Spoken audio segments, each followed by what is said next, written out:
तो हम लोग ने कल देखा था कि हम यहाँ पर क्या करने वाले, तो हम लोग 10 दिन का सेशन लेने वाले हैं। ठीक है, उसमें हम क्या करने ये वाले एक सीधा। शॉर्ट रिवीजन दे दो कल का। हाँ, एक ओके ही ओके। कर लेते हैं थोड़ा सा। हाँ, मैं वही कर रहा हूँ। ठीक है, तो कल हम लोग ने देखा था कि सीसा प्लस में क्या क्या टॉपिक्स होते हैं। ठीक है, रियल वर्ल्ड अटैक सिनेरियोज हमने ये सब सारी चीज़ें देखी थी। इंटरेक्टिव क्वेश्चन एंड आंसर होगा लास्ट में। ठीक है, और सीसा प्लस मतलब किस लिए होता है, मतलब क्या क्या चीज़ों के जितने भी जॉब सिक्योरिटी रोल है सिक्योरिटी, साइबर सिक्योरिटी में, वो सारी चीज़ों के लिए सीसा प्लस सर्टिफिकेशन वगैरह जो जो कंपनीज मांगती है उसके बारे में हमने डिस्कस किया था। ठीक है, और फिर सीसा प्लस क्या क्या क्या वेटेज है। ठीक है, सिक्योरिटी ऑपरेशन में क्या वेटेज है हमने वो देखा था। वल्नरेबिलिटी मैनेजमेंट में क्या था, ये सारी चीज़ें हमने देखी थी। Incident response, reporting and communications. फिर उसके बाद हमने रोल्स डिस्कस किया था कि लाइक सॉक एनालिस्ट क्या काम करते हैं, ऐसे करके सिक्योरिटी एनालिस्ट, ये सारी चीज़ें हमने देखी थी। फिर डेफिनेशंस हमने देखे थे, मतलब क्या उनका जॉब रोल होता है, एक्चुअल में वो क्या काम करते हैं, और इंडस्ट्रीज में कैसे कैसे उनको काम डिफ्रेंशिएट किया जाता है। ठीक है, तो थ्रेट रिसर्चर और थ्रेट हंटर में डिफरेंस क्या था हमने वो भी देखा था। ठीक है, लाइक थ्रेट हंटर क्या काम करता है, सिक्योरिटी अलर्ट्स वगैरह पे काम करता है। एंड थ्रेट रिसर्चर क्या होता है, जो वर्ल्ड वाइड जितने भी थ्रेट इवेंट्स हुए होते हैं या थ्रेट अटैक सिनेरियोज होते हैं, उनको उनके डाटाज कलेक्ट करता है और वो को रिलेट करता है कि क्या हमारे डाटाज वगैरह मैच करते हैं या नहीं करते हैं। ठीक है, तो हमने थ्रेट थ्रेट देखा था, वल्नरेबिलिटी देखा था, रिस्क देखा था। ये सारी डेफिनेशंस इंटरव्यू के पॉइंट ऑफ व्यू बहुत ज़्यादा इंपॉर्टेंट्स है, तो ये सारी चीज़ें हमने डिस्कस की थी यहाँ पे। ठीक है, थ्रेड डाटा इन इंटेलिजेंस में हमने देखा था कि ओसिंट क्या होता है, ओसिंट कैसे कैसे डिफरेंट डिफरेंट टेलीग्राम प्लेटफॉर्म्स, ये सब चीज़ पे हम कैसे कैसे फाइंड करते हैं, ये सारी चीज़ें देखी थी। और कॉन्फिडेंस लेवल क्या होता है कि कितना हमारा डाटा करेक्ट है, ये सारी चीज़ें देखी थी। आईओसीज आईओसीज शेयर करने के लिए हम कौन सा फॉर्मेट यूज़ करते हैं, ये डिस्कस किया था, स्टिक्स और टेक्साई फॉर्मेट में। ठीक है, और नोन थ्रेड्स क्या होते हैं, जीरो डे क्या होते हैं, ये सारी चीज़ें हमने डिस्कस की हुई थी। पुराने वीडियोस देखोगे आपको समझ में आ जाएगा। इंटेलिजेंस साइकिल्स देखा था हमने। इंटेलिजेंस साइकिल्स में लाइक क्या क्या रिक्वायरमेंट्स, हमें क्या क्या डाटा ऑलरेडी हमें चाहिए होता है एक अटैकर को मैप करने के लिए, ये सारी चीज़ें हमने देखी थी। कहाँ कहाँ से हमें ओसिन के थ्रू हो गया, जो पेड थ्रेट इंटेलिजेंस ग्रुप्स होते हैं, वो सारी चीज़ें कैसे कलेक्ट करते हैं, ये सारी चीज़ हमने डिस्कस कल की थी। कॉमोडिटी मालवेयर क्या होते हैं, नूब्स जो होते हैं वो फ्री सॉफ्टवेयर यूज़ करते हैं, ये सारी चीज़ें हमने कल डिस्कस की थी। ठीक है, और जो थ्रेट इंटेलिजेंस डाटा है जो क्लाइंट के लिए हम काम करते हैं, वो कौन कौन से सेक्टर्स हो सकते हैं, वो सारे हमने डिस्कस की थी। हेल्थ केयर हो सकता है, फाइनेंशियल हो सकता है, ऐसे सारे सेक्टर्स हो सकते हैं। ओके, तो हमने पर्पस भी देखा था कि ब्रीचेस वगैरह कहाँ कहाँ फाइंड होते हैं, कौन से इंडस्ट्री स्पेसिफिक होते हैं। Let's move. और फिर हमने देखा था थ्रेट इंटेलिजेंस में अटैक फ्रेमवर्क्स के बारे में हमने डिस्कस किया था, कौन कौन से अटैक फ्रेमवर्क्स होते हैं। माइत्रे अटैक्स होते हैं, जिसका मैंने बताया था कि attack.maitre.org की वेबसाइट पे अगर आप जाओगे तो आपको पूरा मैपिंग वगैरह सब कुछ पता चल जाएगा कि कैसे मैपिंग होती है। लाइक इसमें देखा था हमने, रिकॉर्डेंस वगैरह देखा था। ठीक है, रिकॉर्डेंस क्या होता है ये डिस्कस किया था। और फिर उसके बाद बताया था तुम्हें कि थ्रेट इंटेलिजेंस क्या काम करता है मैत्रे अटैक को लेके, मैत्रे अटैक का फ्रेमवर्क को कैसे यूज़ करता है, ये सारी चीज़ें मैंने कहा था कि आप एक बार खुद से रिसर्च कर लेना।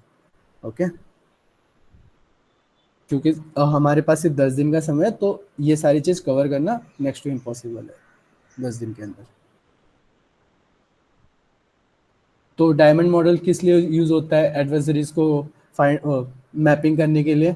मैपिंग करना यानी उसका पता लगाना, को रिलेट करना, ताकि हमें पता चल जाए कि कौन सा अटैकर हमें अटैक, मतलब हमारे ऑर्गेनाइजेशन पे अटैक किया हुआ है। तो ये डायमंड मॉडल भी यूज़ किया जाता है, जिससे पता लगाते हैं कि कौन से इंफ्रास्ट्रक्चर पे अटैक हुआ है, विक्टिम कौन कौन है, कौन कौन से एम्प्लॉय के ऊपर ये टारगेट किया गया है, कैपेबिलिटीज कि वो अटैक सिनेरियो से क्या हो सकता है, क्या वो एडमिन एक्सेस ले सकता है, कंपनी के सीईओ का एक्सेस ले सकता है, ऐसे बहुत सारी चीजें जो हमने मतलब कल डिस्कस की थी। कैपेबिलिटीज क्या होती है एक मालवेयर की, एक मालवेयर कितने टाइम तक सिस्टम में परसिस्टेंट रह सकता है, ये सारी चीजें डिस्कस की थी। Let's move. साइबर किल चैन हमने डिस्कस किया था कि ये अटैकर्स के पर्सपेक्टिव से हम पता लगाते हैं कि उन्होंने कैसे कैसे क्या चीज़ परफॉर्म, मतलब कैसे अटैक सिनेरियो परफॉर्म किया है। तो उसमें हमने देखा था रिकॉनेंस की एक वेबसाइट का पूरा इंफॉर्मेशन गैदरिंग करने का काम किया है। वेपनाइजेशन कि वो एक मालवेयर बिल्ड किया है उसने, ठीक है, अटैक करने के लिए। डिलीवरी मतलब उसने फिशिंग के थ्रू भेजा है या स्मिशिंग किया है या व्हाट्सएप ग्रुप टारगेट किया है, ऐसे ऐसे चीज़ें डिलीवरी में आ जाते हैं। एक्सप्लॉयटेशन में हमने डिस्कस किया था कि कैसे वो बाद में फर्दर एक्सप्लॉयट करेंगे, एडमिन एक्सेस लेंगे, रूट एक्सेस लेंगे, ये सारी चीज़ें हमने देखा था। इंस्टॉलेशन इंस्टॉलेशन देखा था कि एक बार मालवेयर सिस्टम में आ गया है तो फिर कैसे उसको परसिस्टेंट बनाएंगे, ठीक है। परसिस्टेंट बनाने के बाद हमें एक C2 सर्वर की भी ज़रूरत होगी, मतलब अटैकर को C2 सर्वर की ज़रूरत होगी ताकि वो रिमोटली आपके सिस्टम को एक्सेस कर पाए, ठीक है।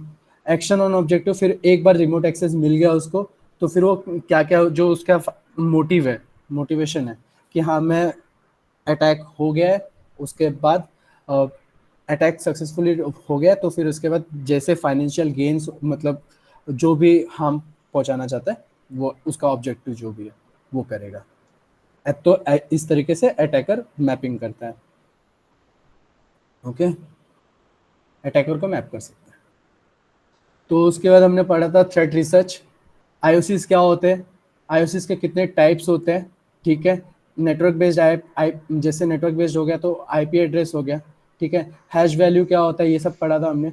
डोमेन, वो जैसे एक वेबसाइट, सपोज करो एक फिशिंग मेल आया, तो फिशिंग मेल में सेवरल एट द रेट, कोई जैसे gmail.com होता है तो उसका कोई लाइक क्लोन जीमेल, ठीक है, इम्पर्सनेशन बना के हमें शेयर कर रहा है, तो लाइक जीमेल में जी का अलग फॉर्मेट होगा ऐसे करके, GM हो जाएगा।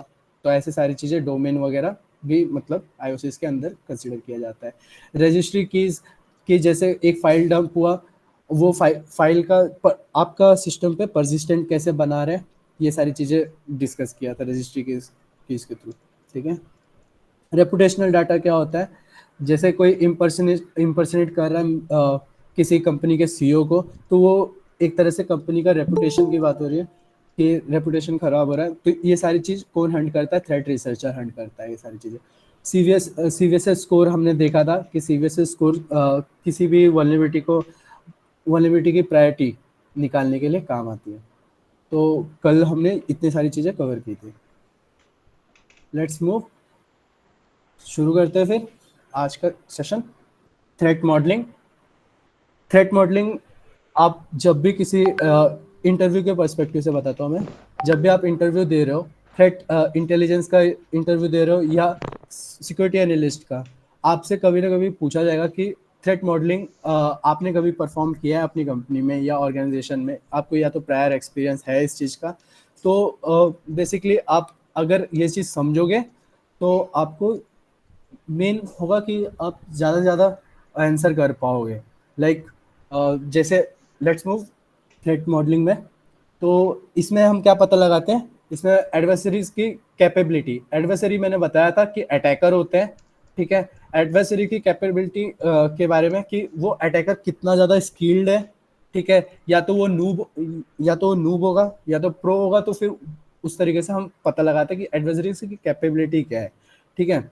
लाइक वो फॉर एग्जांपल अगर वो नेटवर्क का एक्सेस ले रहा है किसी मालवेयर का यूज करके और वो फ्रीली अवेलेबल मालवेयर है, तो उसकी हम उससे पता लगा सकते हैं कि वो नूब अटैकर है। उसको बस एक मालवेयर का फाइल मिल गया है, उसको वो उसी तरीके से वो अटैक कर रहा है एक ऑर्गेनाइजेशन को, ठीक है। वही उसी तरीके से जो सेम तरीके से अगर आप देखोगे कि कोई बहुत प्रो हैकर है, वो क्या करेगा, वो मालवेयर भी खुद से बिल्ड करेगा और वो अपने तरीके से मालवेयर को बिल्ड करेगा ताकि वो एक पर्टिकुलर ऑर्गेनाइजेशन को टारगेट करेगा। वो एडवर्सरी जो भी है वो फिशिंग अपने तरीके से परफॉर्म करेगा प्रॉपर, एकदम same to same like gmail.com का एकदम क्लोन डोमेन लेगा वो, और उस तरीके से टारगेट करेगा। ऐसे करके उसकी कैपेबिलिटीज क्या क्या है, ऐसे थ्रेट मॉडलिंग को हम पता लगाएंगे। ठीक है। टोटल अटैक सरफेस, जब एक एडवर्सरी अटैक करेगा तो वो इंफ्रास्ट्रक्चर देखेगा आपका कि क्या क्या मेरे एंड पॉइंट्स मिल रहे हैं मेरे को, मैं कहाँ से एंट्री ले सकता हूँ, ठीक है, मैं क्या इनिशियल एक्सेस ले सकता हूँ कंपनी का, लाइक कोई ओपन पोर्ट है, कोई नेटवर्क का ओपन पोर्ट है, तो उसमें एंट्री कैसे हो सकती है मेरे मतलब एप्लीकेशन के अंदर। तो हो गया अटैक सरफेस, उसको बोलेंगे। अटैक वेक्टर क्या होता है कि अटैक सरफेस मेन होता है फिश, जैसे हम टारगेट कर रहे हैं किसी एक पर्टिकुलर एंट्री पॉइंट की, ठीक है, वो हो गया सरफेस। और अटैक वेक्टर क्या होता है, अटैक वेक्टर होता है कि लाइक मैं क्या चीज यूज करके एक इंफ्रास्ट्रक्चर पे अटैक करूंगा, लाइक मैं फिशिंग यूज करके करूंगा, या मैं किसी मालवेयर का यूज करूंगा, या तो मैं ब्रूट फोर्स करूंगा। ब्रूट फोर्स यानी कि किसी particular like an number of password डाल रहा हूं मैं, एन नंबर ऑफ मेरे को यूजर नेम पता है, मैं n number of password try कर रहा हूं, तो उसको बोलेंगे ब्रूट फोर्स अटैक। ठीक है। तो ये क्या हो रहा है, अटैक वेक्टर बहुत इंपॉर्टेंट है। अटैक सरफेस और अटैक वेक्टर के ऊपर बहुत सारे क्वेश्चंस भी पूछेंगे सीसा प्लस में। इम्पैक्ट असेसमेंट क्या होता है, इम्पैक्ट असेसमेंट, थ्रेट मॉडलिंग कर रहे हैं हम, तो इम्पैक्ट असेसमेंट बहुत इंपॉर्टेंट है कि मुझे पता होना चाहिए कि ये अटैक मेरा हो रहा है। सपोज कोई बग निकला है मेरे वेबसाइट पे, और वो बग एक्सप्लॉइट कर रहा है एक एडवर्सरी, तो उसका पेस क्या है, हाई है, मीडियम है या लो है। तो इस तरीके से हम क्लासीफाई करेंगे। ठीक है। इम्पैक्ट असेसमेंट ये सब किस में आता है, थ्रेट मॉडलिंग में आता है। मैं एकदम ज्यादा डीप में नहीं जा रहा हूँ, क्योंकि आपको बस अभी सीसा प्लस को लिए टारगेट कर रहे हैं। प्रोबेबिलिटी क्या है, उसका रिस्क देखेंगे कि क्या मेरा, मुझे पता है कि जैसे मेरे डेवलपर को पता है कि एक सिस्टम में या इंफ्रास्ट्रक्चर ले लो या वेब एप्लीकेशन ले लो, उसके अंदर ये पर्टिकुलर बग है, उसको पता है।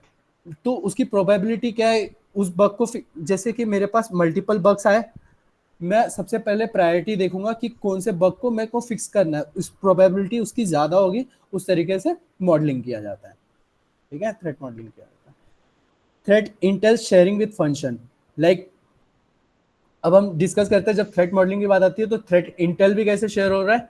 ठीक है। रिस्क मैनेजमेंट देखते हैं। रिस्क मैनेजमेंट मतलब क्या होता है कि तुम्हें पता होना चाहिए कि क्या चीज से मुझे ज्यादा इफेक्ट पड़ेगा। कंपनी के सीईओ का अकाउंट अगर टारगेट होगा तो सबसे ज्यादा रिस्क है उस चीज में, ठीक है, उसकी सेवरिटी एकदम हाई है, तो ऐसे होता है रिस्क मैनेजमेंट। तो इसमें आता है वल्नरेबिलिटी मैनेजमेंट, कि मतलब कौन सी वल्नरेबिलिटी हम पहले पैच करेंगे, पहले ठीक करेंगे। ठीक है। पैचिंग मतलब ठीक करना। डिटेक्शन एंड मॉनिटरिंग चेक करेंगे कि जो मेरा सिम टूल है, SIEM tool security information event event management tool होता है। ठीक है। तो आगे डिस्कस करेंगे सिम टूल क्या होता है। अभी के लिए इतने समझ लो कि detection and monitoring threat modelling में ही आता है। इंसिडेंट रिस्पॉन्स, लाइक मेरा कोई भी, जैसे n number of user name and password डाला गया है मेरे इंफ्रास्ट्रक्चर पे, तो मेरे पास एक लॉग्स आएगा। ठीक है। लॉग्स आएगा तो वो क्या हुआ, मेरे पास एक इंसिडेंट जनरेट हुआ है।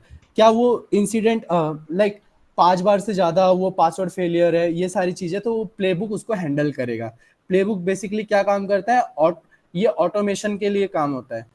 ऑटोमेशन यानी कि अब आप हर चीज तो खुद से नहीं, मैनुअली नहीं करोगे, तो बेसिकली एक प्लेबुक लिख दिया जाता है, ताकि अगर आपके पास 5 बार से ज्यादा अगर ट्रायल आया पासवर्ड का, तो आप क्या करोगे, वो सिस्टम को लॉक कर दोगे, एंड देन फिर वो प्रॉपर सॉक एनालिस्ट के पास जाएगा वो सिस्टम, और उसको चेक किया जाएगा, नेटवर्क से वो आइसोलेट हो चुका होगा, एंड देन फिर उसके बाद वो चीज सॉक एनालिस्ट देखेगा कि मतलब आप ही कर रहे थे या कोई अटैकर अलग से कर रहा था। ठीक है। तो इस तरीके से होता है इंसिडेंट रिस्पॉन्स का हैंडलिंग का काम। सिक्योरिटी इंजीनियरिंग क्या होता है कि जैसे आपका कोई इंफ्रास्ट्रक्चर है, ठीक है, उसको प्रॉपर बिल्ड करने का काम, ताकि वो वल्नरेबल नहीं हो। ये सारी चीजें का काम कौन करता है? सिक्योरिटी इंजीनियर करता है। किसी चीज का कोडिंग करना पड़ा, चाहे कुछ भी मतलब बग फिक्स करना पड़ा, तो सिक्योरिटी इंजीनियर उस चीज को सजेस्ट कर देगा डेवलपर के पास, ठीक है, करंट थ्रेट के हिसाब से। लाइक मेरे मेरे पास एक ये वल्नरेबिलिटी जनरेट हो रहा है, एक्सेस जनरेट हो रहा है, तो उसको वो इम्प्रूव करने का काम कौन करेगा? सिक्योरिटी इंजीनियर करेगा, सजेस्ट करेगा वो। लाइक इनपुट वैलिडेशन डाल दो, या ऐसे सारी चीजें सजेस्ट करेगा वो। थ्रेट हंटिंग क्या होता है? थ्रेट हंटिंग मैंने बताया था तुम्हें कि आईओसीस फाइंड करने का काम होता है। लाइक कोई पर्टिकुलर मैलिशियस आईपी किसी फाइल के अंदर है, तो वो सारी चीज, यूआरएल वगैरह, ये सारी चीज, एंड लॉग्स को भी एक तरह से आईओसीस कंसीडर किया जा सकता है, ठीक है। लाइक थ्रेट हंटिंग का काम क्या होता है? कलेक्शन करता है। लाइक आईओसीस कलेक्ट किया, ठीक है, वो आईओसीस का एनालिसिस होता है कि लाइक ये रियल में मैलिशियस फाइल है या नहीं है, ठीक है। कोई फाइल का हैश मिला, तो मैं वो फाइल को चेक करूंगा कि वो एक्चुअल में मैलिशियस है या नहीं है, ठीक है। मेरे पास कोई पीडीएफ, फॉर एग्जांपल, मैं आईसीआईसी बैंक का एक एम्प्लॉय हूँ, और मुझे पता है कि 31 को मेरी सैलरी स्लिप आती है, ठीक है। सैलरी भी आती है, सैलरी स्लिप भी आती है। तो अब किसी भी एम्प्लॉय को डायरेक्ट पीडीएफ तो वो ओपन करेगा नहीं, तो पहले वो चेक करेगा, एनालाइज करेगा कि ये मालवेयर मालवेयर भी हो सकता है, क्योंकि अलग डोमेन से आया है। जब आप फिशिंग में चेक करोगे मेल मेल मेल का एक like particular, for example Swapnil ने अगर मेल भेजा है, तो @ जीरो डॉट डेव आएगा। और फॉर एग्जांपल जब कोई फिशिंग का मेल आएगा, तो जीरो डॉट डेव में आगे वी आ जाएगा, ठीक है। तो ये सारी चीजों को हंट एनालिसिस बोलेंगे, ठीक है। थ्रेड हंटर ये सारी चीजें चेक करता है, एनालिसिस करता है। फिर उसके बाद application check, web application check करेगा उस चीज का।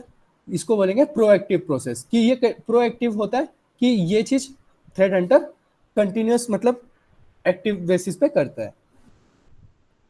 Focus area in thread Hunt, like वो कॉन्फ़िगरेशन वगैरह चेक करेंगे थ्रेड हंटिंग में, कि लाइक मेरा कोई ओपन पोर्ट तो नहीं है। ये सारी चीज कौन करेगा? अब थ्रेड हंट अपने ही, मैंने बताया था कि थ्रेड हंटर जो होते हैं वो अपने ही ऑर्गेनाइजेशन के अंदर ही काम करते हैं, ठीक है। लाइक मेरा कोई ओपन पोर्ट नहीं है, ये सारी चीज नोटिफाई करने का काम कौन करता है? थ्रेड हंटर करता है, ठीक है। आइसोलेटेड नेटवर्क्स, थ्रेड हंटर क्या करेंगे? जो नेट, जैसे किसी लाइक मैंने एक प्ले सिक्योरिटी एनालिस्ट ने एक प्लेबुक लिख दिया, ठीक है। वो प्लेबुक के अंदर अगर कोई इवेंट जनरेट होता है और वो प्लेबुक डिटेक्ट कर देता है, तो वो मैंने बताया था कि वो नेटवर्क से आइसोलेट कर देगा। आइसोलेट कर देना यानी कि नेटवर्क से हटा देगा, क्योंकि एक ऑर्गेनाइजेशन में सपोज करो 20 20 सिस्टम्स है, ठीक है। 20 सिस्टम्स के अंदर सारे एक दूसरे से कनेक्टेड होंगे, एक ही नेटवर्क से कनेक्टेड होंगे। तो अगर एक के अंदर भी अटैक होता है, तो वो क्या करेगा? लेटरल मूवमेंट करके बाकी सारे सिस्टम्स के अंदर भी मतलब अपने मैलिशियस फाइल डंप कर सकता है, ठीक है। इसलिए बेस्ट सजेशन क्या है कि वो होस्ट सिस्टम को नेटवर्क से ही आइसोलेट कर देंगे। तो उसका काम कौन करेगा?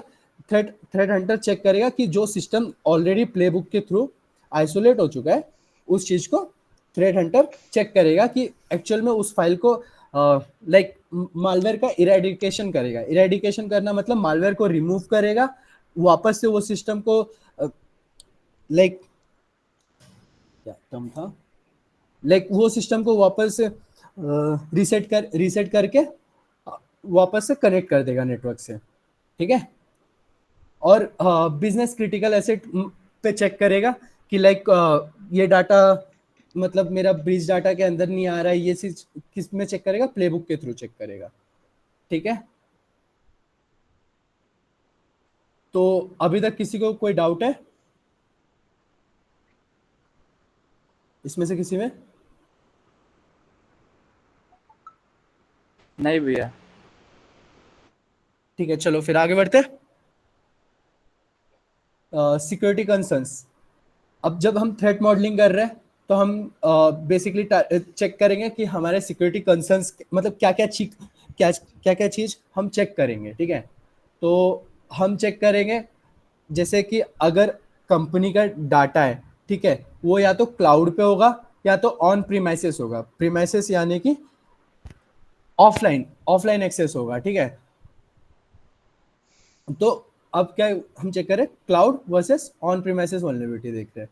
तो ऑन प्रीमाइसेस में जैसे कि फॉर एग्जांपल मैंने नेटवर्क बिल्ड सेटअप करके रखा हुआ है, तो वो सारी चीज़ों को हम चेक करेंगे, वो हमारे सिक्योरिटी कंसर्न्स में आ सकते हैं, ठीक है। क्लाउड क्लाउड में आ सकते हैं, जैसे क्लाउड पे अब हम क्या कर रहे हैं, सपोज करो अमेजॉन वेब सर्विस को ही कंसिडर करते हैं। जैसे कि S3 बकेट में रिसोर्सेज जो ऑनलाइन शेयर हो रहे हैं, ठीक है, क्लाउड पे शेयर हो रहे हैं, तो जितने भी डाटा है हमारे, ठीक है, वो अमेजोन के थ्रू सिक्योर हो रहे हैं, ठीक है। तो उसके लिए हमें क्या होगा, लेस विजिबिलिटी होती है, हमें हमें पता नहीं होता है कि हमारा डाटा बेसिकली सेफ है या नहीं है, ठीक है। तो हम काफी सारे उसमें इंक्रिप्शन वगैरह लगा के डाटा शेयर किया करते हैं, ठीक है। Risk of data location issues, data हमारा कहाँ मतलब कौन से रीजन में शेयर्ड है, ये सारी चीजें भी हमें ध्यान रखनी पड़ती है। तो ये सारे सिक्योरिटी कंसर्न्स होते हैं। शेयर रिस्पॉन्सिबिलिटी मॉडल, S3 हो गया, ठीक है, VPS हो गया, ये सारी चीज शेयर रिस्पॉन्सिबिलिटी मॉडल में आता है। जब आप क्लाउड सिक्योरिटी में जाओगे, डोमेन में जाओगे, तो आपको ये सब चीज के बारे में पता चलेगा। अभी बस आपको बेसिक अंडरस्टैंडिंग होनी चाहिए कि क्लाउड पे क्या क्या चीज हमारे सिक्योरिटी कंसर्न्स में आते हैं, ठीक है। जीरो डे वल्नरेबिलिटी मैंने ऑलरेडी डिस्कस किया था। ये डेवलपर को भी नहीं पता होता कि ये वल्नरेबिलिटी एग्जिस्ट करती है और इसको कंटिन्यूस एक्सप्लॉइट हो रहा है ये वल्नरेबिलिटी, ठीक है। उसको बोलेंगे जीरो डे वल्नरेबिलिटी। बहुत पहले एक निकला था हार्ट ब्रीड बग, ठीक है, इसके बारे में आप लोग रिसर्च करना, ठीक है। वीक वीक कॉन्फ़िगरेशन क्या होते हैं, वीक जब हम सिक्योरिटी कंसर्न्स की बात करेंगे तो हमारे वीक कॉन्फ़िगरेशंस की बातें भी करेंगे। हम किसी चीज का ओपन एक्सेस दे रहे हैं, मतलब परमिशन दे रहे हैं, ठीक है। तो ये हमारे सिक्योरिटी कंसर्न हो सकते हैं। सपोज करो हमारे जो इंफ्रास्ट्रक्चर है, ऑन प्रीमाइसेस इंफ्रास्ट्रक्चर है, उसके बहुत सारे जो पासवर्ड्स है, डिफॉल्ट पासवर्ड है। फॉर एग्जांपल वाईफाई का पासवर्ड अगर हमारा डिफॉल्ट पासवर्ड होगा, तो कोई भी हमारा वाईफाई का पैनल एक्सेस कर सकता है, ठीक है। ये सारे वीक सिक्योरिटी कंसर्न्स में आ जाते हैं, ठीक है। अनसिक्योर्ड रूट और एडमिन अकाउंट्स, जो एडमिन अकाउंट अनसिक्योर्ड होंगे। वीक एनक्रिप्शन मैंने बताया था, जैसे फॉर एग्जांपल पुराने एनक्रिप्शन यूज कर रहे हैं, तो उसे वीक एनक्रिप्शन वो एक सिक्योरिटी कंसर्न हो सकते हैं। तो करेंटली मैंने बताया था AES एनक्रिप्शन होता है, जो हम सिक्योरिटी प्लस में पढ़ेंगे, ठीक है, जब मैं पढ़ाऊंगा। इनसिक्योर प्रोटोकॉल क्या होता है, जैसे आज के टाइम पे HTTPS बेस्ट प्रोटोकॉल है, ठीक है। किसी भी जैसे डाटा शेयरिंग के लिए इन ट्रांजिट डाटा होता है, ठीक है, जो हम शेयर करते हैं। तो प्रोटोकॉल यूज हो रहा है HTTPS, जिसमें हमारा डाटा पूरा एनक्रिप्टेड होता है, एंड टू एंड एनक्रिप्टेड होता है, ठीक है। तो इनसिक्योर प्रोटोकॉल भी अगर हम FTP सर्वर यूज कर रहे हैं, तो वो भी एक हमारे लिए सिक्योरिटी कंसर्न हो सकता है। अनपैच सर्विसेज, हम कोई टेक्नोलॉजी यूज कर रहे हैं, ठीक है, log4j शेल यूज कर रहा था, बहुत बहुत सारे लोग Fortinet यूज कर रहे हैं। ऐसे बहुत सारे टूल्स हैं जो लोग करेंटली अपने साथ यूज कर रहे हैं। फॉर एग्जांपल MongoDB का ओल्ड सर्वर ही समझ लो, ठीक है। MongoDB का अगर ओल्ड सर्वर अगर हम यूज कर रहे हैं अपने सिस्टम में, तो ये भी अनपैच है, तो ये एक तरीके से सिक्योरिटी कंसर्न जनरेट करता है, ठीक है। थर्ड पार्टी रिस्क क्या हो सकता है, सपोज करो मैंने कोई एक अलग वेंडर है, दूसरा वेंडर है, उसकी सर्विसेज मैंने ली है, और मैंने उसका API लिया है, और अपने प्रोडक्ट पे उसका API यूज कर रहा हूँ। तो कल को अगर उसके साथ रिस्क हो, मतलब उसके उसके API पे अगर वल्नरेबिलिटीज होती है, उसके बैकएंड में वल्नरेबिलिटीज होती है, तो वो ऑफ कोर्स सी बात है कि मेरे भी सर्वर में इशू क्रिएट करेगा, ठीक है, मेरे भी प्रोडक्ट में इशू आएगा। तो वही चीज डिस्कस किया इधर। Supply chain vulnerabilities, poor vendor security, outsource code development, data storage with vendors. Like मैंने सपोज करो अमेजोन वेब सर्विस पे अपने क्लाउड डाटा स्टोर किया है, और कल को अगर अमेजोन में वल्नरेबिलिटी निकलती है, एडब्ल्यूएस में वल्नरेबिलिटीज निकलती है, देन क्या होगा, ये एक तरह से थर्ड पार्टी रिस्क होगा, तो मेरे भी डाटा तो लीक होंगे। फॉर एग्जांपल कि अभी जैसे एयरटेल का डाटा लीक हुआ था, तो वो क्या हो गया, थर्ड पार्टी हो गया, मेरा थर्ड पार्टी के थ्रू मेरा डाटा लीक हुआ, मेरा पर्सनल जीमेल तो लीक नहीं हुआ है, लेकिन बट थर्ड पार्टी का अगर डाटा लीक होता है तो वो मेरा भी एक सिक्योरिटी कंसर्न है कि मेरा डाटा था उनके पास और वो लीक हो गया, तो उसको बोलेगा थर्ड पार्टी रिस्क। ठीक है। पुअर पैच मैनेजमेंट, कि अगर सपोज करो हम कोई आउटडेटेड सॉफ्टवेयर यूज कर रहे हैं और उसका कोई पैचेस नहीं है, फॉर एग्जांपल हम विंडोज 7 यूज कर रहे हैं, ठीक है, विंडोज 7 यूज कर रहे हैं और हमें पता है कि वो ऑलरेडी पैच, मतलब पुअर पैच मैनेजमेंट है, मतलब उसकी सिक्योरिटी अपडेट अब खत्म हो चुकी है। ठीक है। उसी तरीके से आता है लिगेसी सिस्टम। ठीक है। आप कोई ओल्ड कर्नल कोई ओल्ड कर्नल यूज कर रहे हो, कर्नल लेवल यूज कर रहे हो, ओल्ड ऑपरेटिंग सिस्टम यूज कर रहे हो, तो उसमें भी आता है, लिगेसी सिस्टम में आता है। तो ये सारी चीज क्या होता है, सिक्योरिटी कंसर्न्स हो सकते हैं। और ये सारी चीजों से, ये सारी सिक्योरिटी कंसर्न से इम्पैक्ट क्या हो सकता है, इम्पैक्ट हो सकता है डाटा ब्रीच हो सकता है तुम्हारा। ठीक है। डेटा एक्सफिल्ट्रेट हो सकता है, मतलब कंटिन्यूस तुम्हारा डाटा जाते जाएगा, तुम्हें पता भी नहीं चलेगा, जीरो जीरो डे के तरीके से। ठीक है। फाइनेंशियल फाइनेंशियल इश्यूज हो सकते हैं, लाइक वजीर एक्स में जैसे हुआ था, वल्नरेबिलिटी आई थी और वजीर एक्स का प्लेटफॉर्म पे लाइक उनको बहुत बड़ा फाइनेंशियल लॉस हुआ था। तो ऐसे होता है रेपुटेशन, लाइक वेंडर्स आप पे ट्रस्ट नहीं करेंगे। ठीक है। रेपुटेशन खराब हो सकता है। और अवेलेबिलिटी, लाइक सपोज करो HDFC बैंक है, ठीक है, उसमें कोई बग निकला, तो वो क्या करेंगे, अपना सर्वर डाउन करेंगे। ठीक है। तो उससे क्या होगा, अवेलेबिलिटी, लाइक जो हमें ट्रांजेक्शन होते हैं कंटिन्यूस, वो रुक जाएगा, डाउन टाइम आएगा। ठीक है। डिनाइल ऑफ एक्सेस, लाइक जैसे वजीर एक्स में हुआ था, कि वजीर एक्स जैसे हैक हुआ था, फिर उसके बाद उन्होंने क्या किया था, उसका प्लेटफॉर्म को रोक दिया था ट्रांजेक्शन करने से, denial of access to resources. Okay. तो इसमें किसी को कोई डाउट है?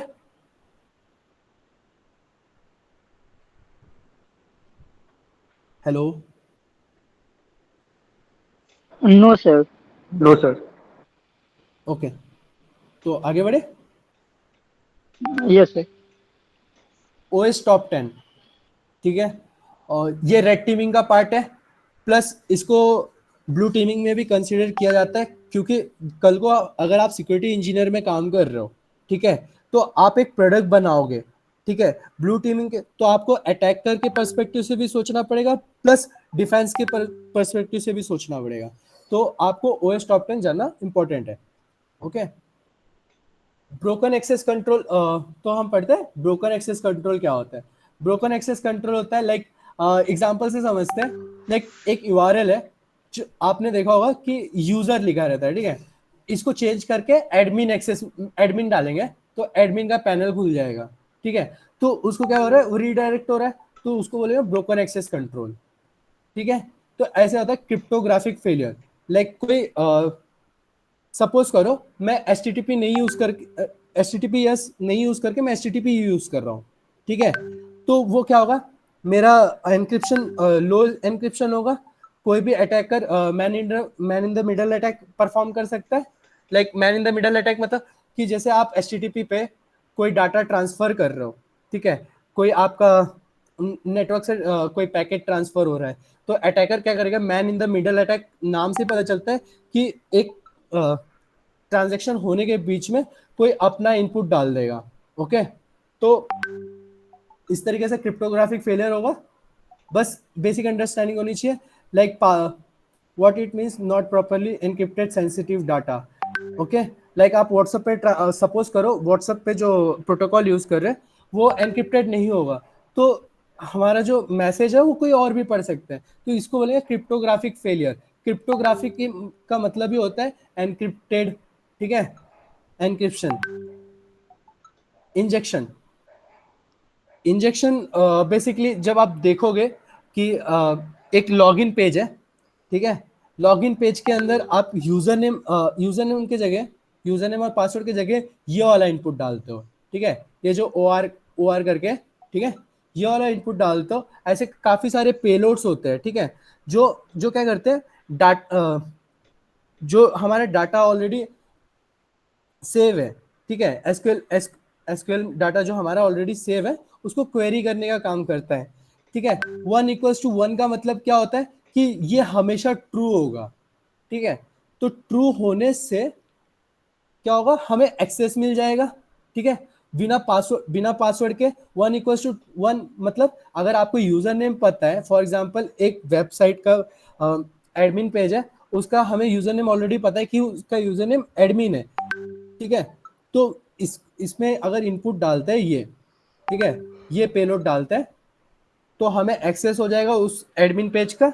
जब आप प्रैक्टिकल पोर्टसुगर के लैब सॉल्व करोगे ओएस टॉप 10 के लिए, तो आपको पता चलेगा ये वल्नरेबिलिटी कैसे कैसे मतलब रिजॉल्व भी कैसे कर सकते हैं और इसको एक्सप्लॉइट भी कैसे कर सकते हैं, ठीक है। तो ये basically more over red teeming का पार्ट है।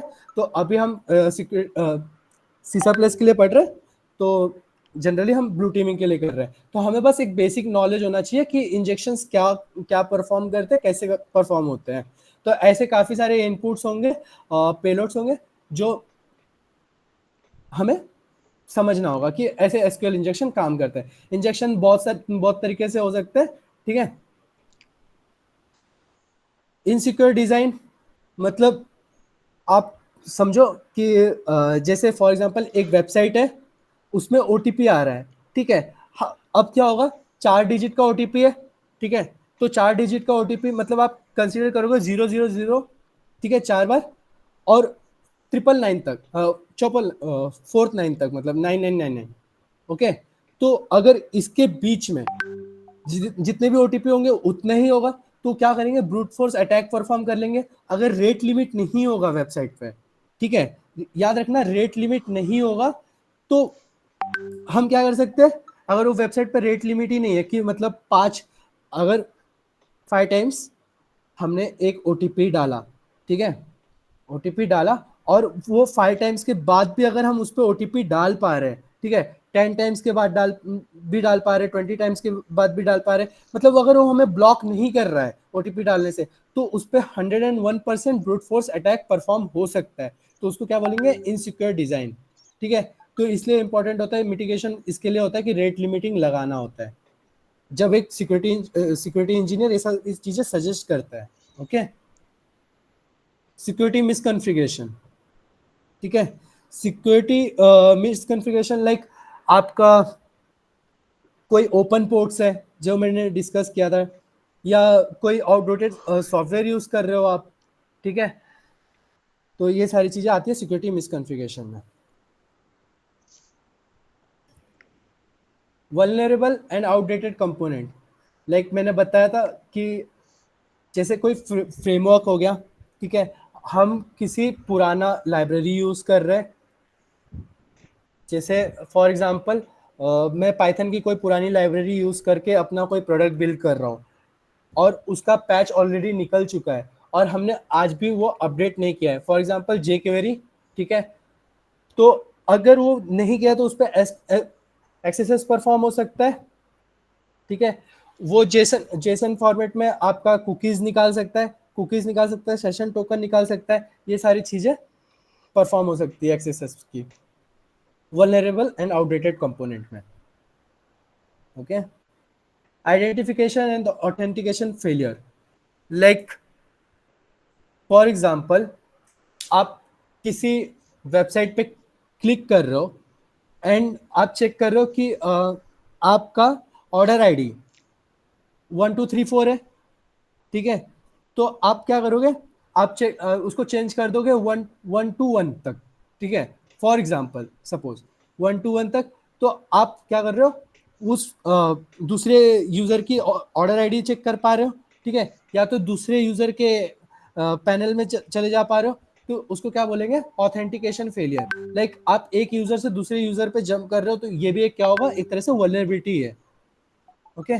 लाइक अनदर थिंग, लाइक आपका MFA मल्टी फैक्टर ऑथेंटिकेशन नहीं है प्रॉपर, ठीक है, स्ट्रॉन्ग पासवर्ड पॉलिसीज नहीं है, लाइक हम यूज करते हैं एट द रेट, एक कैपिटल लेटर होना चाहिए एक पासवर्ड में, एट द रेट होना चाहिए, मतलब सपोज करो कोई सिंबल्स होने चाहिए ताकि, और उसका 8 इनपुट से ज़्यादा लेंथ का पासवर्ड होना चाहिए, 15 तक पासवर्ड होना चाहिए। ये सारी चीज़ नहीं होती है तो वो किस में आ जाएगा, ऑथेंटिकेशन फेलियर में आ जाएगा। ठीक है, तो सिक्योर सेशन मैनेजमेंट नहीं है वो proper. Software and data integrity failure, like हम कोई old like digital signature use कर रहे हैं, लाइक सर्टिफिकेशन ऑथोरिटी यूज कर रहे हैं, जैसे हम सीए सर्टिफिकेट यूज कर रहे हैं किसी कंपनी का, वो वल्नरेबल है। ठीक है, सीए सर्टिफिकेट हमें पर्टिकुलर वेंडर से बाय आउट करना पड़ता है, तो अगर सपोज करो वो वेंडर का सीए सर्टिफिकेशन आउटडेटेड है तो वो किस में आ गया, सॉफ्टवेयर इंटीग्रिटी फेलियर में आ गया। ठीक है, इसी तरीके से डाटा इंटीग्रिटी फेलियर होगा। ठीक है, लाइक इंटीग्रिटी वगैरह परफॉर्म नहीं होगा, वो कोई भी देख पा रहा है। ठीक है, पर्टिकुलर यूजर को देखना चाहिए तो वो कोई भी एक्सेस कर पा रहा है, तो इससे क्या होगा, ये एक तरह से ओएस टॉप 10 के अंदर कंसिडर किया जाता है। Security logging and monitoring failure, for example आपका आपके वेबसाइट पे ब्रूट फोर्स अटैक हो चुका है और आपको कोई लॉग जनरेट ही नहीं हो रहा है, आपको सॉक एनालिस्ट को कोई लॉग्स ही नहीं पता चल रहे हैं। ठीक है, तो वो आता है security logging and monitoring failure में। ठीक है, वो उसको मॉनिटर ही नहीं कर पा रहा है, कोई सस्पिशियस बिहेवियर हो रहा है तो कुछ पता ही नहीं चल रहा है, इस तरीके से होता है। No logs when someone tries to brute force login और एक्सेस रेस्ट्रिक्टेड डाटा, कोई कोई डाटा है जिसको आपने पासवर्ड डाल के रखा है, ठीक है, फिर भी उसको ब्रूट फोर्स अटैक होके वो पासवर्ड हम क्रैक कर पा रहे हैं, तो इसको बोलेंगे security logging and monitoring failure.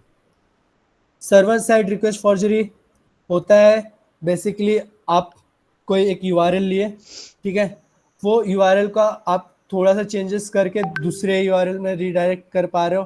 ठीक है, like uploading a URL that causes the server to request HTTP localhost admin page. Okay, like आपने सपोज ये एक यूआरएल है मेरा लोकल होस्ट एडमिन, मैं इसको इसके आगे मैं एक और यूआरएल लिख दूंगा। ठीक है, यूआरएल इक्वल्स टू डाल के, एंड देन फिर मैं ये जब मैं ये यूआरएल पे क्लिक कर रहा हूँ तब मैं रीडायरेक्ट कर पा रहा हूँ अपने दूसरे evil.com पे फॉर एग्जांपल, तो उसको बोलेंगे server side request forgery, like वो सर्वर साइड इशू है। ठीक है, तो ओएस टॉप 10 में किसी को कोई डाउट है? No sir.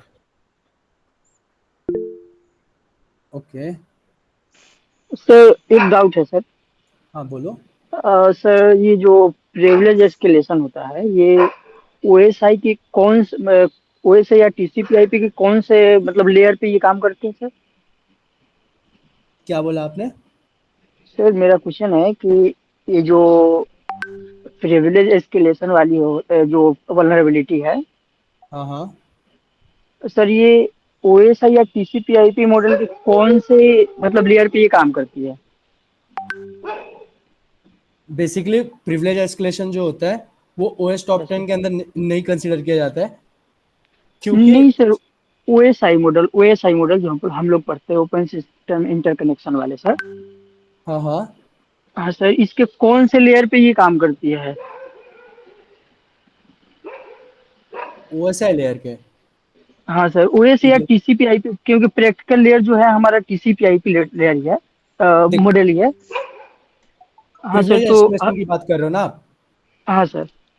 तो प्रिविलेज एस्केलेशन बेसिकली होता है कि जैसे किसी वेब एप्लीकेशन, ठीक है, वेब यस सर। एप्लीकेशन में अ, उसका एडमिन एक्सेस नहीं होता है, यूजर एक्सेस होता है हमारे पास। ओके, तो हम ट्राई करते हैं एडमिन एक्सेस गेन करने के लिए, राइट, इसको बोलते हैं प्रिविलेज एस्केलेशन। ओके, तो वो एप्लीकेशन बेस पे तो वो ओएसआई का 7th लेयर यूज करेगा। 7th layer sir. हाँ, एप्लीकेशन ओके। एप्लीकेशन एंड पे कर रहे हैं, और जब हम उसके नेटवर्क पे काम करेंगे तो वो 3rd लेयर पे काम करेंगे। ठीक है, लाइक पहले पहले हमें इनिशियल एक्सेस लेना पड़ेगा। ठीक है, 3rd लेयर नेटवर्क लेयर होता है, तो 3rd लेयर पे हम जैसे वो कोई ओपन पोर्ट को एक्सप्लॉइट कर रहे हैं, तो फिर हमें यस सर। इनिशियल एक्सेस मिल गया। इनिशियल एक्सेस लेने के बाद यूजर एक्सेस हमने गेन कर लिया ब्रूट फोर्सिंग करके, कुछ भी करके। तो यस यूजर सर। एक्सेस होने के बाद एडमिन एक्सेस हम लेंगे, प्रिविलेज एस्केलेशन परफॉर्म हो गया। Okay, then okay. फिर देन फिर मैंने बताया वो एप्लीकेशन लेयर पे काम करता है। Okay sir. Okay, okay sir. और किसी को कोई डाउट?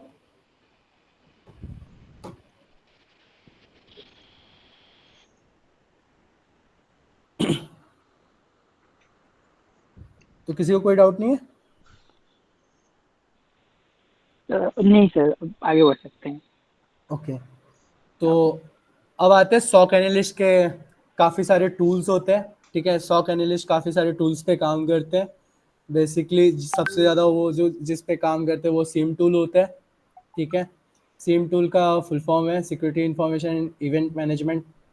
एटलीस्ट फुल फॉर्म तो सबको याद ही होना चाहिए सिम टूल का, ठीक है। काफ़ी सारे बेसिक इंटरव्यू राउंड्स में ये सब भी पूछ लिया जाता है। अगर आप दूसरे राउंड के लिए भी दे रहे हो इंटरव्यू किसी लाइक सिक्योरिटी एनालिस्ट के पोजीशन पे या किसी भी पोजीशन पे, तो बेसिकली सिम टूल के बारे में आपसे पूछा जाता है। तो सिम टूल क्या करता है, आपका सपोज करो कोई कंपनी का इवेंट्स, कंपनी में इवेंट्स जनरेट हो रहा है, लाइक कोई अलर्ट्स आ रहा है। फॉर एग्जांपल बंदे ने काफ़ी ज़्यादा टाइम पासवर्ड डाल दिया, एंड देन वो पासवर्ड क्या हो रहा है, उसका पासवर्ड याद नहीं है, एंड देन लॉग्स जनरेट हो रहा है, ठीक है। तो ऐसे काफ़ी सारे यूजर्स होंगे, तो वो लॉग एग्रीगेशन का काम करेंगे, ठीक है। सिम टूल क्या करेगा, वो लॉग को एक अलग से एग्रीगेट करेगा, मतलब दूसरे जगह स्टोर करेगा। काफ़ी सारे सेक्शंस होते हैं सिम टूल्स के अंदर, तो लॉग एग्रीगेशंस के अंदर मर्जिंग मर्जिंग का काम करेगा। जो पर्टिकुलर फॉर एग्जांपल आपका मालवेयर अटैक हुआ है, तो वो अलग दूसरे दूसरे स्टैक में स्टोर करेगा, ठीक है। डैश बेसिकली सिम टूल क्या करता है, एक डैशबोर्ड प्रोवाइड करता है जिसके अंदर ये सारी चीज़ें होती है। तो वो कोरिलेशन का भी काम करेगा। कोरिलेशन मतलब फॉर एग्जांपल आपके ऊपर मालवेयर अटैक हुआ है, किसी एक पर्टिकुलर पर्सन के एम्प्लॉय के ऊपर मालवेयर अटैक हुआ है, देन वो चेक करेगा कि वो मालवेयर का जो आईओसीज है, क्या आईओसीज मतलब वो फाइल का हैश, ठीक है। वो मालवेयर उसके सिस्टम में इंस्टॉल हो गया, तो वो चेक करेगा कि वो फाइल जो डंप किया है, क्या वो हमारे ऑलरेडी डाटा में है या नहीं है। उस डाटा को मैंने बताया था कि थ्रेट टेलीमेट्री बोलते हैं, ठीक है। अपने थ्रेट टेलीमेट्री डाटा में वो है या नहीं है, वो काम कौन करेगा, सिम टूल चेक करेगा कोरिलेट करने के लिए, ठीक है। कोई नेटवर्क नेटवर्क के ऊपर अटैक हो रहा है, या नेटवर्क के ऊपर लाइक फॉर एग्जांपल मेरे ऑर्गेनाइजेशन में यूट्यूब अगर बैन है, ठीक है। कोई यूजर बार बार कंटिन्यूस यूट्यूब एक्सेस कर रहा है, या कोई वीपीएन लगा रहा है, तो उस चीज के लिए भी काम करेगा सिम टूल, पैकेट कैप्चर करने के लिए। लाइक और यूजर के बिहेवियरल एनालिसिस, लाइक यूजर बार बार अपना पासवर्ड चेंज कर रहा है, ठीक है। बार बार कोई फाइल डिलीट कर रहा है, और बार बार कोई यूएसबी कनेक्ट करके कंपनी के फाइल शेयर कर रहा है, इधर से उधर कर रहा है। तो वो सारी डाटा किस में स्टोर हो रहा है, सिम टूल हमें शोकेस करेगा as a dashboard. Okay, security like security monitoring वही हो गया जो डाटा मैंने बताया, ठीक है। एंड डाटा इनपुट्स बहुत इंपॉर्टेंट, डाटा इनपुट्स भी चेक करता है वो। लाइक कि किसी किसी सिम टूल के अंदर की लॉगर भी होते हैं, लाइक कि आप क्या की प्रेस कर रहे हो। ओके, तो ये सारे सिम टूल होते हैं। ये मैंने कॉमन सिम टूल निकाल के रखे हुए जो कंपनी स्टैंडर्ड है। ओके, स्प्लंक हो गया, आईबीएम का सिम टूल हो गया, Sumo logic, elastic. Elastic open source है। ओपन सोर्स में एक और आता है वजू करके, आप उसके बारे में थोड़ा रिसर्च करना, आप लोग को भी काफ़ी अच्छा लगेगा वो टूल। आगे बढ़ते हैं, security orchestration, automation and response. तो सोर बेसिकली क्या होता है, सिम का हायर वर्जन टूल है। ओके, लाइक यह हैंडल करेगा administrative and cyber security task like without taking up an administrator times. Like हमें पता चल रहा है कि ऑलरेडी बहुत सारे लॉगिन अटेम्प्ट्स आ रहे हैं एक यूजर के एम्प्लॉय के, ठीक है। तो वो उसको क्या करेगा, आइसोलेट करने का मैंने बताया था कि वो सिस्टम से आइसोलेट कर देगा। सोर हमेशा प्लेबुक पे काम करता है, ठीक है। सोर के अंदर हम प्लेबुक भी लिख सकते हैं, ऑटोमेटेड होता है, ठीक है। तो वो क्या करेगा, एडमिनिस्ट्रेटर की राइट्स की उसको जरूरत नहीं है, वो ऑलरेडी उस सिस्टम को आइसोलेट कर देगा। तो फिर वो जो यूजर है जाएगा सॉक एनालिस्ट के पास, वो बोलेगा कि मेरा ऑलरेडी ये सिस्टम ब्लॉक हो चुका है, तो वो उसको चेक करेगा कि कोई उसी ने उस, मतलब वो बेसिकली कुछ क्वेश्चंस वगैरह करेगा, ये प्रॉपर उनके फॉर्मेट होते हैं, चेकलिस्ट होते हैं जो सॉक एनालिस्ट करते हैं परफॉर्म, लाइक कि आपने ही किया या किसी और ने किया, ये सारी चीजें पूछ के फिर वो उसको सिस्टम को फिक्स करके दे देगा वापस। सपोर्ट, सोर क्या काम करता है, सपोर्ट डेवॉप्स। डेवॉप्स होता है डेवलपमेंट ऑपरेशंस, ठीक है। लाइक हम कोई सॉफ्टवेयर बना रहे हैं या प्रोडक्ट बना रहे हैं, ठीक है, तो उसकी सिक्योरिटी हमारे लिए मस्ट प्रायोरिटी है, ठीक है। तो बेसिकली होता है एक सॉफ्टवेयर जैसे बन रहा है तो हमें उसकी सिक्योरिटी टॉप प्रायोरिटी पे रखनी है, एंड देन फिर उसको चेक करेंगे CI/CD पाइपलाइन हमारा प्रॉपर इंटीग्रेट है कि नहीं है सोर के साथ, ताकि हमें कोई भी इवेंट जनरेट हो रहा है, हमारा बिल्डअप प्रोसेस जो पैच हो जाए, मतलब बिल्डअप प्रोसेस कहीं पे फेल हो रहा है तो हमारे पास लॉग्स आने चाहिए, मॉनिटरिंग होना चाहिए कि हमारा बिल्डअप प्रोसेस सही काम कर रहा है, हमारे पास कितने मिलियंस ऑफ यूजर का डाटा आ रहा है करेंटली, ये सारी चीजें कौन करता है, सिक्योरिटी ऑपरेशंस सोर करता है, ठीक है। सॉक एनालिस्ट में ही आता है। तो डेवॉप्स को भी सपोर्ट करता है ये सारी चीजें। CI/CD पाइपलाइन बेसिकली होता है continuous integration, continuous development, okay. Must important है CI/CD पाइपलाइन, लाइक जेनकिंस हो गया, ठीक है, क्यूबरनेट्स हो गया, ये सारी गिटहब एक्शन हो गया, ये सारी चीज जैसे हम अगर सपोज करो हमें एक सॉफ्टवेयर बना, एक वेब एप्लीकेशन बनाना है, तो वेब एप्लीकेशन हम गिटहब पे होस्ट करते हैं, गिटहब एक्शन के थ्रू हमें पता चलता है कि ये सारी डिपेंडेंसीज इश्यूज आ रही है, ठीक है। तो अगर हमने तो गिटहब पे हमें रिलाई करने की जरूरत नहीं पड़ती है अगर हमारे ऑलरेडी सोर हमारा बिल्डअप है, ठीक है। Automated course of action, like कोई भी एक्शन लेना हो, प्लेबुक में जो जो चीज़ हमने लिखा हुआ है, रूल्स बनाए हुए हैं, पॉलिसीज हमने जनरेट किए हुए हैं, तो वो सारी चीज़ें हैंडल करने के लिए काम करेगा। Continuous monitoring, like continuous monitoring का काम करेगा सोर आपका, ठीक है। किसी को इसमें कोई डाउट है?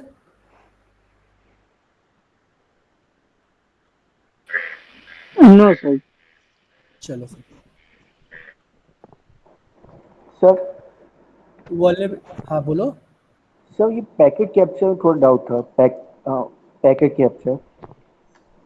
देखो, जैसे आप सपोज करो एक मालवेयर आपके सिस्टम में इंस्टॉल हो गया है, ठीक है।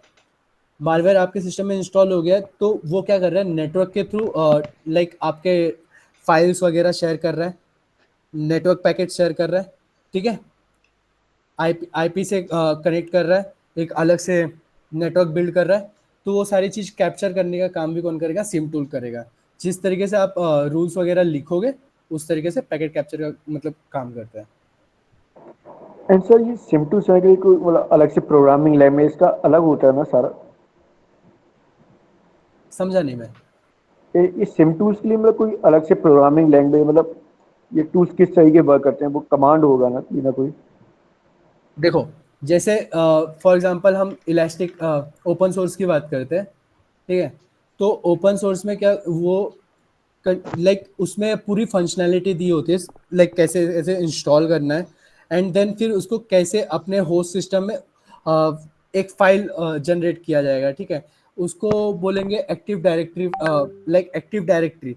आपका जो सिस्टम है, सपोज करो आपके ऑर्गेनाइजेशन ने आपको एक लैपटॉप दिया है, वो लैपटॉप में मैं जो फाइल इलास्टिक सर्च से जब इंस्टॉलेशन का प्रोसेस होगा तो ऑलरेडी एक फाइल जनरेट की जाएगी जिसके अंदर काफ़ी सारे रूल्स वगैरह ये सब चीज़ लिखे रहेंगे।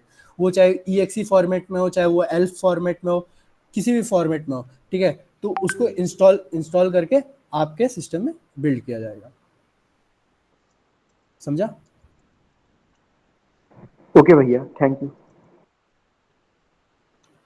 तो पर्टिकुलरली ये काफ़ी सारे मतलब C++ में भी लिखा जाता है, जावा में भी लिखा जाता है, ऐसे काफ़ी सारे सब कंपनीज के अपने स्टैंडर्ड्स हैं। इसीलिए मैंने बोला कि वजू वजू करके WAZUH, इस टूल के बारे में रिसर्च करना, आपको पता चलेगा। ये शायद C++ में लिखा हुआ है।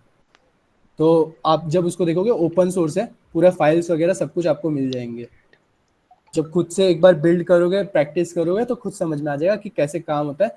जब आप सॉक एनालिस्ट के लिए जॉब के लिए जाओगे, तो वजू वजू वगैरह ये सब चीज़ अगर अपने रिज्यूम में डालते हो कि मैंने इस पे काम भी किया है, वजू में मैंने प्रॉपर प्लेबुक वगैरह, वजू भी सोर का काम करता है, ठीक है। तो जब आप अपने रिज्यूम में डालोगे कि मैंने ये प्लेबुक पे काम किया है, प्लेबुक मैंने ऐसे बिल्ड किया है, मैंने प्रॉपर रूल्स वगैरह लिखे हैं कि अगर ये इवेंट आते हैं, ऐसे ऐसे चीज़ें। क्योंकि जब आप रिज्यूम की बात करोगे ना, तो आप अपने रिजल्ट्स शो करोगे कि हाँ, मैंने ये सारी चीज ऐसे मैंने प्लेबुक लिखा था, इतने लॉग्स आए थे मेरे पास, सपोज करो 2 मिलियन लॉग्स आए थे, तो मेरे मेरे प्लेबुक के वजह से इतने सारे लॉग एग्रीगेशन हो गए, मतलब ये मर्ज हो गए अलग अलग डिफरेंस, मतलब डिफरेंट में स्टैक्स में। ओके, चलो आगे बढ़ते हैं। किसी को कोई डाउट तो नहीं है? सर एक क्वेश्चन है मेरा। हाँ पूछो। अ, जैसे सर जो सिम टूल है, हाँ वो सर हमारे मतलब मेरे डिवाइस और सर्वर के बीच में लगा होता है, या किस पैरेलल में लगा होता है, ताकि ये जो हम रिक्वेस्ट भेजते हैं, पैकेट भेजते हैं रिक्वेस्ट के लिए, हम्म। सर पहले सिम टूल के पास जाती है, तो या पैरेलल जाती है, एक पैकेट मतलब सिम टूल के पास चला जाए, या ये और एक टूल सर्वर के पास, या हमारा रिक्वेस्ट पहले सिम टूल के पास जाता है? देखो, जैसे आप वजू सेटअप कर रहे हो, ठीक है, फॉर यस सर। एग्जांपल वजू एक सिम टूल है, आपने उसको यस सर। सेटअप किया अपने मेन सिस्टम पे, ठीक है। Yes sir. अब आपको क्लाइंट, आपको एक किसी एम्प्लॉय के सिस्टम में डालना है, तो आप क्या करोगे, एक एजेंट जनरेट करोगे। ओके, वजू में यस एक सर। फीचर है एजेंट का, जो डैशबोर्ड आपको देता है पूरा प्रॉपर। तो ओके सर।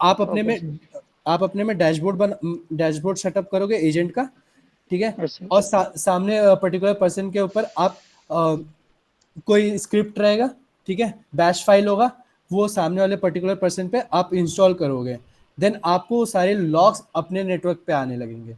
इसके लिए कनेक्ट करना इंपॉर्टेंट है, आपने जो मेन जो आईपी आपको ऐसे क्या मतलब आपने अपनी बॉडी ऑर्गेनाइजेशन की स्टेरॉइड से प्राइवेट बनाई है? आईपी होती है, उसके ऊपर आ जाएगा। नहीं भाई, जेनेटिक्स है। तो सर मेरा स्टेरॉइड तो क्वेश्चन कैप्टन ले ये रहे था हैं। कि जैसे मैं एक रिक्वेस्ट भेज रहा थॉर हूँ कह रहा सर्वर आप को, स्टेरॉइड्स लेते हो। ठीक ठीक है। है सर, कम से कम तो मुझे ये जो छन्नी हथौड़े की रिक्वेस्ट है ये जरूरत नहीं पहले पड़ती। सिम टूल के पास जाता है, या कैप्टन कह सर्वर रहा के उसको पास छन्नी जाता है, हथौड़े की या जरूरत नहीं दोनों के पड़ती। पास सेम तो टाइम में तवा जाता क्या है, ताकि भजिए यूजर तलने अपना के लिए काम लेके करते रहे घूमता है? और हम उसका लॉग आप मॉनिटरिंग कौन भी से करते रहे? आप कौन से सर्वर पे भेज रहे हो, डिपेंड वो जैसे करता नहीं सर, जैसे मान के चलते हैं हम माइक्रोसॉफ्ट के सर्वर पे कोई रिक्वेस्ट भेजे, कोई है। ओके। रिस्पॉन्स पाने के लिए। ओके। सर, तो मेरा जो रिक्वेस्ट है ये पहले सिम टूल के पास जाएगा, या सर्वर के पास जाएगा, या दोनों के पास सेम टाइम में जाएगा? ये मेरा देखो, क्वेश्चन था सर। अगर उसने रूल लिखा है, ठीक है, कि यस सर। डेटा इनपुट में चेक करूंगा, ठीक है, ओके तो सर। सिम टूल के पास पहले जाएगा। Okay sir.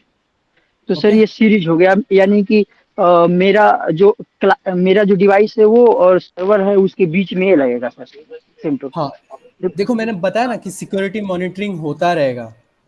आप कहीं और मैलिशियस वेबसाइट पे क्लिक नहीं कर रहे हो, ये सारी चीजें उसके पास पहले जाएगा, ठीक है। Okay sir.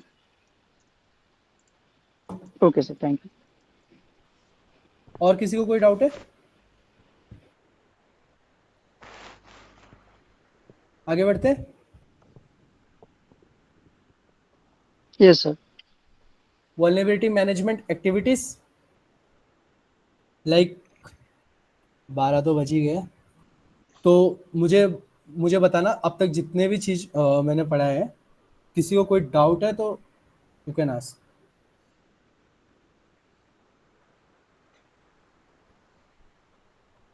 स्वप्निल, हाँ हाँ, आई एम हियर। भाई पूछ लो भाई कुछ। किसी को कोई डाउट्स है? नहीं तो फिर क्लोज करते हैं, ठीक है। कोई डाउट्स नहीं है, चलो। ठीक है। व्हाट आई डू, मैं इसकी रिकॉर्डिंग यूट्यूब पे भी डाल देता हूँ, ठीक है। किसी ने कुछ पूछा भैया how can we set up, wow क्या बोला है भाई। वजू वजू। वजू ऐसे लिखते हैं? ठीक है, कोई बात नहीं। अच्छा अच्छा ठीक है। वजू सेटअप करने के लिए काफ़ी सारे यूट्यूब पे वीडियोस भी है। मैंने पर्सनली वजू जब मैंने सेटअप किया था, वजू के खुद के डॉक्यूमेंट्स, मतलब डॉक्यूमेंटेशंस भी है। तो आप उसके वेबसाइट पे भी जाके आप चेक कर सकते हो proper, like if any issues आकर वो वहाँ पे सारे मतलब इश्यूज के अंदर भी दिख जाएंगे आपको कि कैसे रिजॉल्व करने हैं। और गिटअप पे भी है, और वजू का खुद का पेज भी है। It's an open open source. Okay भैया। डन।